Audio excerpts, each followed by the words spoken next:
Realme അവരുടെ ആദ്യത്തെ tab ഇപ്പം ഇന്ത്യൻ മാർക്കറ്റിൽ ലോഞ്ച് ചെയ്തിട്ടുണ്ട്, റിയൽമി പാഡ്. ഈ ഒരു വീഡിയോയിൽ നമ്മൾ നോക്കാൻ പോകുന്നത് റിയൽമി പാഡ് എന്ന ടാബ്ലറ്റിൻ്റെ വിശേഷങ്ങളാണ്. ആദ്യം നമ്മൾ ഡിസ്പ്ലേയുടെ കാര്യം പറയുകയാണെങ്കിൽ റിയൽമി പാഡിൽ 10.4 ഇഞ്ചിൻ്റെ ഡിസ്പ്ലേ ആണ് വരുന്നത്. ഇത് WUXGA+ ഡിസ്പ്ലേ ആണ്. അതായത് റെസൊല്യൂഷൻ വരുന്നത് 2000x1200 ആണ്. മുമ്പ് റൂമേഴ്സൊക്കെ കേട്ടിരുന്നത് ഇതിൽ AMOLED ഡിസ്പ്ലേ ഒക്കെ വരുമെന്നാണ്. പക്ഷെ അങ്ങനെയല്ല, LCD ഡിസ്പ്ലേ ആണ് ഈ ടാബിൽ കൊടുത്തിരിക്കുന്നത്. അപ്പോൾ ഈ ഒരു ടാബിൽ നമുക്ക് AMOLED ഡിസ്പ്ലേ കിട്ടിയിട്ടില്ലെങ്കിലും അത്യാവശ്യം വലിയൊരു ഡിസ്പ്ലേയും കാര്യങ്ങളൊക്കെ ഈ ഒരു ടാബിൽ വരുന്നുണ്ട്. പിന്നെ ഈ ടാബിൽ കൂടിയ റിഫ്രഷ് റേറ്റും സപ്പോർട്ട് ചെയ്യുന്നില്ല. 60 ഹെർട്സിൻ്റെ റിഫ്രഷ് റേറ്റുമായിട്ടാണ് ഈ ഒരു ടാബ് വരുന്നത്. ഏകദേശം 82.5% സ്ക്രീൻ ടു ബോഡി റേഷ്യോ ആണ് ഈ ഒരു ടാബിൽ വരുന്നത്. അപ്പോൾ നമ്മൾ ഡിസ്പ്ലേ മൊത്തത്തിൽ നോക്കുകയാണെന്നുണ്ടെങ്കിൽ അത്യാവശ്യം തരക്കേടില്ലാത്ത ഒരു ഡിസ്പ്ലേയും കാര്യങ്ങളൊക്കെ റിയൽമി പാഡിൽ കൊടുത്തിട്ടുണ്ട്. പിന്നെ ഈ ടാബിൻ്റെ വെയിറ്റ് വരുന്നത് ഏകദേശം 440 ഗ്രാമാണ്. അതുപോലെ തന്നെ തിക്നെസ് വരുന്നത് 6.9 mm ആണ്. അപ്പോൾ അത്യാവശ്യം നല്ല തിന്നായിട്ടുള്ള ഒരു ടാബ് തന്നെയാണ് റിയൽമി പാഡ് എന്ന ഈ ഒരു ടാബ്. പിന്നെ ഈ ഒരു ടാബിൻ്റെ ബാക്കിൽ അലൂമിനിയം ബോഡിയാണ് വരുന്നത്. ഈ ഒരു ടാബിൻ്റെ 2 കളർ വേരിയൻസ് ഇപ്പോൾ ഇന്ത്യയിൽ ലോഞ്ച് ചെയ്തിട്ടുണ്ട്, റിയൽ ഗ്രേ അതുപോലെ തന്നെ റിയൽ ഗോൾഡും. പിന്നെ പ്രോസസ്സറിൻ്റെ കാര്യം പറയുകയാണെങ്കിൽ മീഡിയാടെക്കിൻ്റെ ഹീലിയോ G80 എന്ന പ്രോസസ്സറുമായിട്ടാണ് ഈ ഒരു ടാബ് വരുന്നത്. ഇത് അത്യാവശ്യം തരക്കേടില്ലാത്തൊരു പ്രോസസ്സറാണ്. 14,000 രൂപ പ്രൈസ് റേഞ്ചിലൊക്കെ ഫോണുകളുടെ കാര്യത്തിൽ ഇതൊരിക്കലും ബെസ്റ്റ് ആയിട്ടുള്ള പ്രോസസ്സർ എന്നൊന്നും പറയാൻ പറ്റില്ല.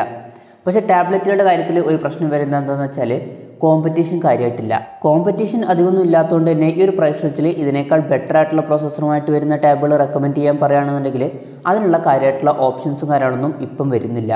ഫോണുകളുടെ കാര്യത്തിൽ ഇതിനേക്കാൾ ബെറ്റർ ആയിട്ടുള്ള പ്രോസസ്സറുമായിട്ട് വരുന്ന ഫോണുകളൊക്കെ ഈ ഒരു പ്രൈസ് റേഞ്ചിൽ വരുന്നുണ്ട്. പക്ഷേ ടാബുകളുടെ കാര്യത്തിൽ ഈ ഒരു പ്രൈസ് റേഞ്ചിൽ ഇപ്പം ഏറ്റവും ബെസ്റ്റ് ആയിട്ടുള്ള പ്രോസസ്സർ ഈ ഒരു പ്രൈസ് റേഞ്ചിൽ റിയൽമി പാഡിൽ തന്നെയാണ് വരുന്നത്. ഭാവിയിൽ കോമ്പറ്റീഷനും കാര്യങ്ങളൊക്കെ കൂടുമ്പം കുറച്ചും കൂടി ബെറ്റർ ആയിട്ടുള്ള പ്രോസസ്സറുമായിട്ട് വരുന്ന ടാബുകളൊക്കെ നമുക്ക് പ്രതീക്ഷിക്കാവുന്നതാണ്. പിന്നെ ഈ ടാബിൻ്റെ വൈഫൈ മാത്രം സപ്പോർട്ട് ചെയ്യുന്ന വെർഷനും അതുപോലെ തന്നെ സിം സപ്പോർട്ട് ചെയ്യുന്ന വെർഷനും വരുന്നുണ്ട്. വൈഫൈ മാത്രം സപ്പോർട്ട് ചെയ്യുന്ന വെർഷനിൽ 3 GB RAM ആണ് വരുന്നത്. അതുപോലെ 32 GB ഇൻറ്റേർണലും കൊടുത്തിട്ടുണ്ട്. പിന്നെ 4G സിം സപ്പോർട്ട് ചെയ്യുന്ന വെർഷനിൽ 2 വെർഷൻസ് വരുന്നുണ്ട്. ബേസ് വേരിയൻറ്റിൽ 3 GB റാമും 32 GB ഇൻറ്റേർണലുമാണ് വരുന്നത്. അതുപോലെ തന്നെ 4 GB റാമും 64 GB ഇൻറ്റേർണലുമായിട്ട് വരുന്ന ഒരു വെർഷനും വരുന്നുണ്ട്. പിന്നെ ഈ ഒരു ടാബിൽ കോഡ് സ്റ്റീരിയോ സ്പീക്കേഴ്സാണ് വരുന്നത്. ഡോൾബി അറ്റ്മോസിൻ്റെ സൗണ്ട് സപ്പോർട്ട് ചെയ്യുന്നുണ്ട്, ഹൈറസ് ഓഡിയോ സപ്പോർട്ട് ചെയ്യുന്നുണ്ട്. അതുപോലെ തന്നെ അഡാപ്റ്റീവ് സറൗണ്ട് സൗണ്ട് എന്നുള്ള ഫീച്ചറും ഇതിൽ വരുന്നുണ്ട്. പിന്നെ ഈ ഒരു ടാബിൽ ഡ്യുവൽ മൈക്രോഫോണൊക്കെ കൊടുത്തിട്ടുണ്ട്. ആൻഡ്രോയിഡ് ലാൻ ബേസ് ചെയ്തിട്ടുള്ള റിയൽമി ഫോർ പാഡ് എന്ന സോഫ്റ്റ്വെയർ ആണ് ഈ ഒരു ടാബിൽ വരുന്നത്. നമ്മൾ സാധാരണ ഫോണിൽ കാണുന്ന റിയൽമി സോഫ്റ്റ്വെയർ ആയിരിക്കില്ല ഇതിൽ വരിക. ടാബ്ലറ്റിന് വേണ്ടിയിട്ടുള്ള ചില ഒപ്റ്റിമൈസേഷനും കാര്യങ്ങളൊക്കെ ഇതിൽ വരുന്നതായിരിക്കും.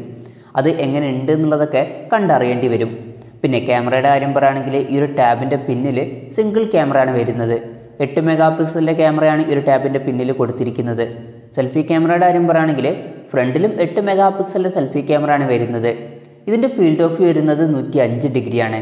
പിന്നെ ഈ ഫോണിൽ 7100 mAh ബാറ്ററി കൊടുത്തിട്ടുണ്ട്. 18 വാട്ടിൻ്റെ ഫാസ്റ്റ് ചാർജിങ്ങും സപ്പോർട്ട് ചെയ്യുന്നുണ്ട്. പിന്നെ ടൈപ്പ് സി ചാർജിംഗ് പോർട്ടുമായിട്ടാണ് ഈ ഒരു ടാബ് വരുന്നത്. ഈ ടാബിൽ റിവേഴ്സ് ചാർജിങ് എന്നുള്ള ഫീച്ചർ സപ്പോർട്ട് ചെയ്യുന്നുണ്ട്. അതായത് ഒരു വയർ ഉപയോഗിച്ചിട്ട് ഈ ഒരു ടാബ് വെച്ചിട്ട് മറ്റ് ഫോണുകളും അതുപോലെ തന്നെ ഡിവൈസുകളൊക്കെ നമുക്ക് ചാർജ് ചെയ്യാൻ പറ്റും. പിന്നെ വിലയുടെ കാര്യം പറയുകയാണെങ്കിൽ ഈ ഒരു ടാബിൻ്റെ വൈഫൈ വെർഷൻ്റെ വില വരുന്നത് 13,999 രൂപയാണ്. 4G വെർഷൻ്റെ 3 GB റാം വെർഷൻ്റെ വില വരുന്നത് 15,999 രൂപയാണ്. 4G വെർഷൻ്റെ 4 GB റാം വെർഷൻ്റെ വില വരുന്നത് 17,999 രൂപയാണ്. പിന്നെ HDFCയുടെ കാർഡ് യൂസ് ചെയ്യുകയാണെന്നുണ്ടെങ്കിൽ 2,000 രൂപ വരെ ഓഫ് ലഭിക്കുന്നതായിരിക്കും. അതുപോലെ തന്നെ ICCയുടെ കാർഡ് യൂസ് ചെയ്യുകയാണെന്നുണ്ടെങ്കിൽ 1,000 രൂപയുടെ ഓഫും ലഭിക്കുന്നതായിരിക്കും. സെപ്റ്റംബർ 16 മുതലാണ് ഈ ഒരു ടാബിൻ്റെ സെയിൽ സ്റ്റാർട്ട് ചെയ്യുന്നത്. പിന്നെ ഫ്ലിപ്കാർട്ട് വഴിയും അതുപോലെ തന്നെ realme.com വഴിയുമാണ് ഈ ഒരു ടാബിൻ്റെ സെയിൽ നടക്കുന്നത്.